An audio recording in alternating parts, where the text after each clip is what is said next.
ተሰምቶሽ ከሆነ ሁሉም ነገር ረፍዷል። እኔ አሁን ላይ ራሴን ጀምሬያለሁ።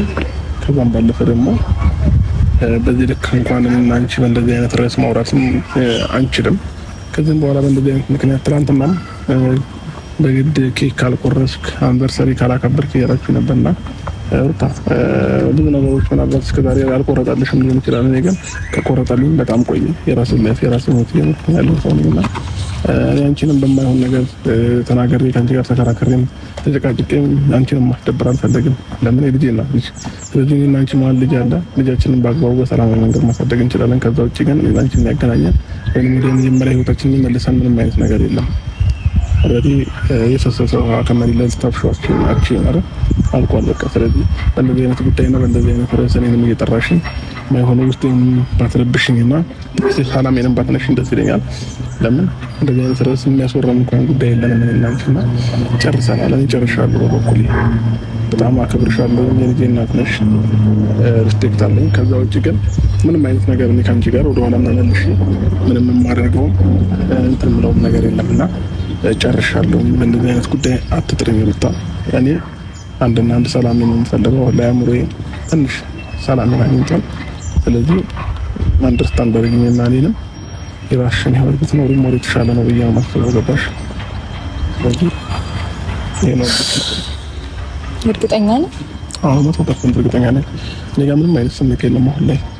የሰው ልጅ የሆነ ስሜት ሲኖረው ወይንም ለዛ ሰው የሆነ ነገር ሲኖረው ነው አይደል? እንደዚህ አይነት ነገር ትንሽ እንኳን ሊያንገራግር የሚገባው። እኔ ጋር ግን ምንም አይነት የቀረ ስሜት የለም። ጨርሻለሁ። ስለዚህ በእንደዚህ አይነት ጉዳይ እንድትረብሽኝም እንደዚህ ርዕስ ያነሳሽ እንድታወራኝም አልፈልግም። ከዛም ባለፈ ደግሞ የሰው ልጅ ያለ ፍላጎቱ ምንም አይነት ነገር ማድረግ አይችልም አይደለ?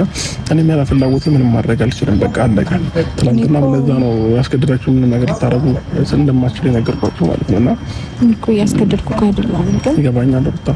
በጣም አመሰግናለሁ። መልካም ህይወት እመኝልሻለሁ። ለኔ መልካም ነገር እግዚአብሔር እንትን ይበልልኝ፣ ላንቺም እንደዛ። ከዛ ውጪ ግን በእንደዚህ አይነት ርዕስ በድጋሚ እኔና አንቺ ማውራት ምንም አይገባንም ሩታ። እኔ ጨርሻለሁ። በቅቶኛል። በቃ ሁሉም ነገር በቅቶኛል። ምናልባት ዛሬ ላይ ነገሮች አሁን ከገቡሽ አሁን ረፍዷል፣ ሁሉም ነገር ረፍዷልና መመለስም አልችልም። ስለዚህ በአግባቡ በሰላማዊ መንገድ ልጆችን ሞር ማሳደግ ነው የተሻለ ነው ብዬ ማስበው ማለት ነው። እኔና አንቺ መሀል ላይ ይሄ ነው ማለት። ብዙ ጊዜ እንደዛ ብለኝ ታውቃለህ። የራሴ ነው ጀምሬያለሁ ምናምን ብለኝ ታውቃለህ ከዚህ በፊት። ግን ደግሞ አንዳንዴ ወደ ኋላ ትመለሳለህ። እኔንም ተስፋ የሚሰጥ ነገር ታሳየኛለህ። ደግሞ ለነሱ አይነት ነገሮች በሙሉ በጣም ከመልሽ በላይ ማለት ነው ተስፋ ለሰጠሁሽ ነገሮች እንደገና ደግሞ ለእያንዳንዱ ነገሮች ይቅርታ፣ በጣም ሶሪ። በቃ እኔም ባለማወቅ ነበር እንደዚህ አይነት ነገሮች ሳደርግ ነበር። ከዚህ በኋላ ግን አይለመደኝም እና በእንደዚህ አይነት ጉዳይ ባትረብሽኝ ደስ ይለኛል። በጣም ይቅርታ፣ እኔም ተስፋ ከሰጠሁሽ ማለት ነው። እና ከዚህ በኋላ ግን እንደነገርኩሽ ነገሮችን እያስተካከልኩኝ በሰላማዊ መንገድ ነው መቀጠል የምፈልገው። ከየትኛውም ሰው ጋር መጋጨትን ምንም ማድረግንም አልፈልግም። በሰላም ነው መኖርን የምፈልገው ማለት ነው። ስለዚህ አንቺ ደግሞ የመጣሽ ህይወቴን ምናምን እንድትበጠብጪውም እንድትረብሽኝ አልፈልግም። እኔ እኮ ህይወትን በጥብጬ ረብሽ አላውቅም። ገና ዛሬ አይደል እንደዚህ ነገር አወራሁ። በቃ ታውን ማውራት አይደለም ማውራት አይጠበቅም። እኔ ግን እንደዛ ይሰማል። እኔ ጋር ይሰማኛል። ተበቃ እኔ ትቻለኝ ሁሉ ነገር መሸነፍ ስለማትፈልግ ነው አይደል እንደዚህ የምትወጣ። ከመሸነፍ ጋር የማይገናኘው ነገር የለም። የእውነቴን ነው፣ ከልቤ ነው የምነግርሽ። ጌታ ነው የምሬን። ትቻለኝ ሁሉ ነገር ትቻለኝ። ይቅርታ ማድረግልሻለሁ። ከዚህ በኋላ ግን ድጋሚ ወደ ላንቺ ምንም ያገናኘው ነገር አይኖርም። ለይቅርታው ተቀብዬሻለሁ። ያኔ ይቅርታ ስትጠይቂኝ ባለፈው ነው ይቅርታሽን የተቀበልኩት ማለት ነውና አሁን እኔና አንቺ መሀል ይቅርታ የሚያጠያይቅ ነገር የለንም። ስለዚህ በቃ ተረጋጊና ፕሊዝ ነገሮችሽን የአንቺ የራስሽን እንትን ብትይ ነው ሞር የተሻለ ነው ብዬ አስባለሁ ማለት ነው።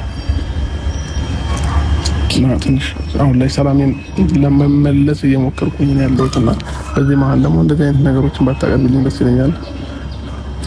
ብዙ ነገሮች አሞኝ ከፍቶኝ ነበሩኝ። ብዙ ነገሮች አስጠልተውኝ ብዙ ነገሮችን አሳልፌ ነው ዛሬ መጣሁት። ስለዚህ ዛሬ ደግሞ ነገሮችን ለማስተካከል በመሞከርበት ታይም እንደዚህ አይነት ነገሮች ባታነሽብኝ ደስ ይለኛል። ማለት እኔ እኮ ከአንተ በላይ ብዙ ነገሮችን ላሳልፌያለሁ። ብዙ ነገሮችን እየተቋቁሜ ያለፍኩኝ ሰው ነኝ እና አሁን ስጎዳ ማየት ያስደስታል? እንድትጎጃ አልፈልግም። ማንም ሰው አይደለም አንቺ የትኛውም ሰው በእኔ ምክንያት እንዲጎዳም ምንም እንዲሆን አልፈልግም። በቃ